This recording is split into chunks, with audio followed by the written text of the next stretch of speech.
up, guys? This is Church of Caboose. For today's Destiny 2 video, I thought we would talk a little bit about Raid 101 tips. So these are going to be all 10 raids that should come up in Destiny 2, including now and in the future. The idea came from some clanmates. We're just having conversations, and it was not uncommon for people to ask, hey, what should I know or be thinking about when going into a raid? And I asked, hey, what if I was to make a video about like raiding 101, just kind of general tips?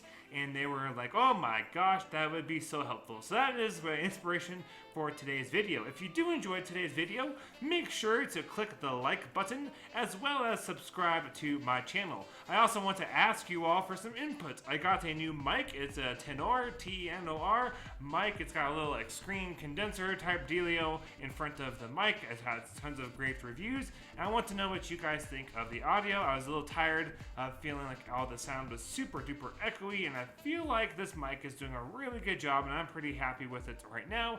But I'm not also used to hearing myself because I know what I sound like, and I'm just curious what you guys feel like as far as the mic goes. So let's get on into the video. We're going to kind of go off through these steps, starting from what I feel is the most important on down to what I feel is the least important of these 7 steps. Each step or each little tip is rather important and significant overall, and should help the beginner or the average Destiny player who maybe hasn't tried a raid to be more successful inside of a raid. Last I saw from the various videos in Charlemagne, it appears that until Moments of Triumph anyways, only 10% of the community was getting into raids, and part of it is because of a fear of not knowing what to do and looking like an idiot. So that's the whole point of this video, is to know what to do and not to look like an idiot. So tip number 1. Do not die. I know it sounds super obvious, but to be decent at raiding and to get fast clears, and especially if you're trying to help others or if you're learning, dying can and is usually a huge hindrance and can throw off the whole encounter and ruin a successful run. If you approach all events, so anything like you're just playing in Destiny, this could be strikes, nightfalls, patrol, anything that you're playing in Destiny, do your best to have the mentality of do not die. Have a clanmate, his name is Mr. Thomic, and he oftentimes will be yelling out, I refuse to die. And that is the mentality we all need to try to have. It just makes raiding easier. So if you're practicing not dying, when you get into a raid where deaths matter because you have limited revives, and if you die, you can throw off the whole sequence of events, it is super important to just get used to that mentality of not dying. Tip number 2. Know what weapons do the most DPS and get them. Weapons metas tend to be around for at least a few months, if not more. For example, Mountaintop has been a staple for endgame for almost a year now, probably longer. I remember about a year ago today, we had Mountaintop was super duper popular because of how auto-loading worked within rifts and rally barricades, that sort of thing. But Mountaintop is still super popular to this day, even without having all those auto-loading functions. Another example would be Anarchy. While Anarchy is a random drop weapon from Scourge of the Past, it has been super strong in endgame, depending upon the boss at least, for a very long time. It's been great. I oftentimes can get 2 million plus damage in Prophecy when I'm helping folks get clears, and it's mostly because of using Anarchy.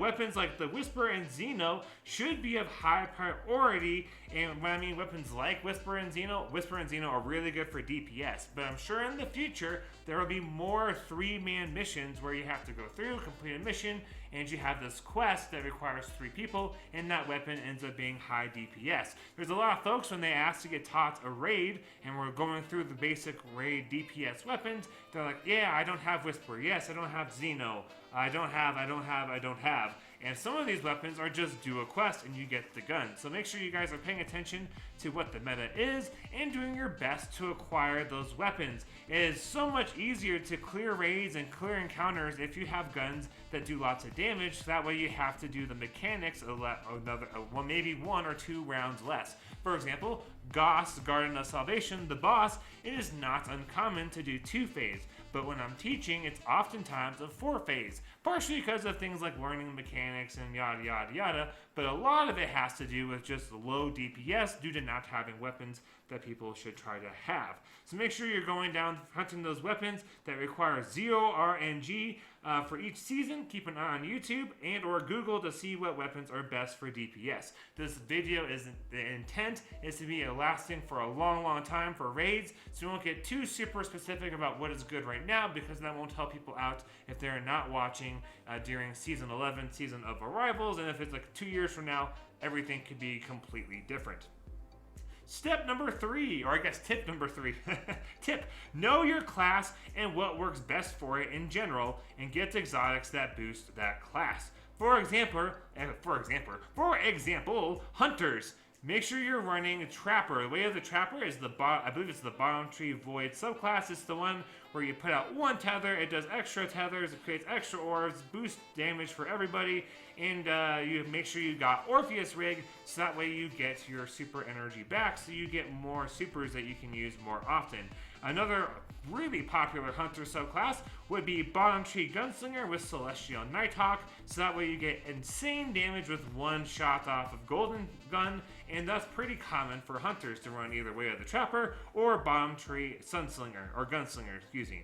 Warlocks run Phoenix Protocol. It's an exotic chest that gives you super energy back when people are getting assists and kills inside of your well, which means you need to run Well of Radiance. I don't know too many Warlocks that do really anything besides Well of Radiance in the end game. I know there's people that do more than that, but if we're talking generically, trying to help folks get more used to raiding, Well of Radiance is all you really need until you get more comfortable with the raid. For Titans, Bubble with Helmless Saint 14 is all you need. Bubble is super defensive, will keep you alive, give you weapons of light so you can do extra damage, including for boss fights. It's really common for folks to expect Titans to put down a bubble in an area where your teammates will run through that bubble in order to get to wherever they're going to do damage phase. And then Helmless Saint 14 just makes the bubble more effective by blinding and disorienting enemies that hop inside your bubble, and it's also pretty fun to use in PvP, but it's a staple for raids. Tip number 4, watch guides. Unless you're doing a day 1 clear or have a team set up and everyone wants to try and figure it out for themselves. So an example would be, you might not necessarily be doing the day 1 clear, it might be 2 weeks in, but you and your friends are like, hey, no one watch guides, we want to figure this out on our own. Watching guides, it really helps whoever is teaching that raid when players have a general idea of what is going on. If you're asking for help for people to take you through a raid, especially if you're like, I've never done a raid before, please carry me through it, and you're planning stuff out ahead of time, make sure you're watching a video or a guide on how to complete the raid. You wouldn't walk into a job interview unprepared, so why would you walk into a raid without doing some homework so now you know what you're doing? Raids take long enough to teach without having to teach. Raids take long enough without having to teach. A typical raid for an average group is usually about an hour, depending upon what the raid is. Sometimes faster, sometimes longer. But when you're teaching, it can as much as triple or quadruple the time. And if you've got a lot of folks you're teaching that are all really kind of struggle busting, it can be an all-day thing. So if you do some homework, watch a guide, you might reduce that time and make everyone just feel a little bit happier about their life choices to take you through that raid. Tip number 5. Own your mistake. People make mistakes. It's okay. You're going to make a mistake. You're going to forget about something. You're going to screw something up in the raid. It happens every time to everybody. So it's common, though, when someone makes a mistake and you get a team wipe, for the team to not know who made the mistake. It's not always going to be, we got a wipe, and I'm like, oh yeah, I know exactly who did what to make us wipe. So it's really beneficial for whoever it is that messed up to say something like, shoot, my bad, I did X, Y, or Z, and that caused a wipe, or shoot, my bad, I think it was my fault. Here's what I did. Did I do something wrong? Did I forget something? When you admit you messed up and ask how to fix it or went wrong, or ask what went wrong, it's much less taxing mentally than wiping in the group feeling like they don't know why. Especially if you're having to do multiple wipes, it's just better to ask questions and get help than to try and suffer through. And if you're in a team where you feel like you can't ask any questions, maybe reevaluate what players you are playing with, especially if they said they're down to teach.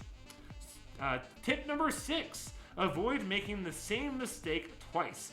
If you make the same mistake a few times in a row or die to ads a few times in a row, people will get mad, and it takes a lot of patience and wears down a mental stamina to have to repeat for the same person doing the same things.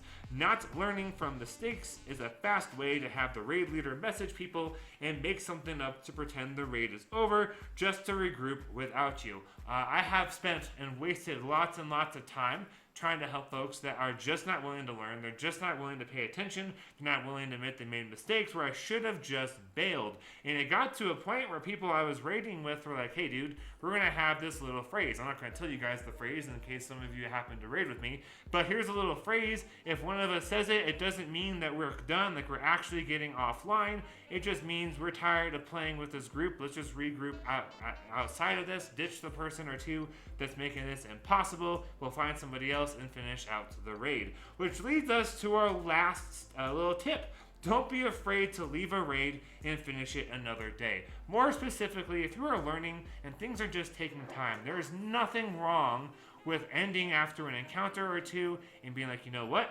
So let's take Goss, for example. We got through the second encounter, we're stuck on the third. Let's come back in an hour, let's come back tomorrow, let's come back next weekend and start on the third encounter and finish this sucker off.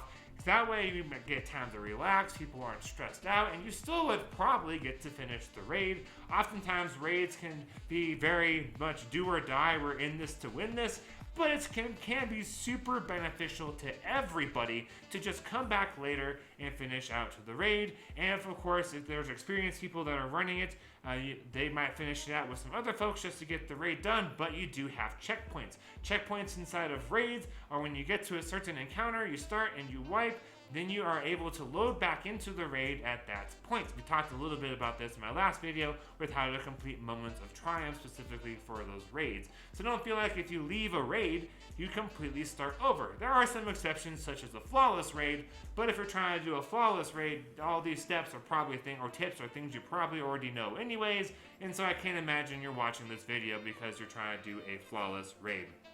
Alright guys, thank you all so much for watching. I really appreciate it. I hope these tips help you guys out. The main stressors are going to be don't die, make sure you know what the meta is and that you do your best to get those weapons beforehand, and that you don't just learn from your mistakes, admit to mistakes, and try really hard to not be that person that makes the team have to rage quit or be willing to come back at a later date or a later time just to finish that whole sucker off. Thank you all so much for watching. Let me know down below what you think. Are there steps that you think are unnecessary? Are there things that you would add in that I didn't do? And also, what do you think of my new mic? I really hope this sounds a lot better for you guys. Thank you all so much for watching. I am Church of Caboose. Have a great day and happy grinding, y'all.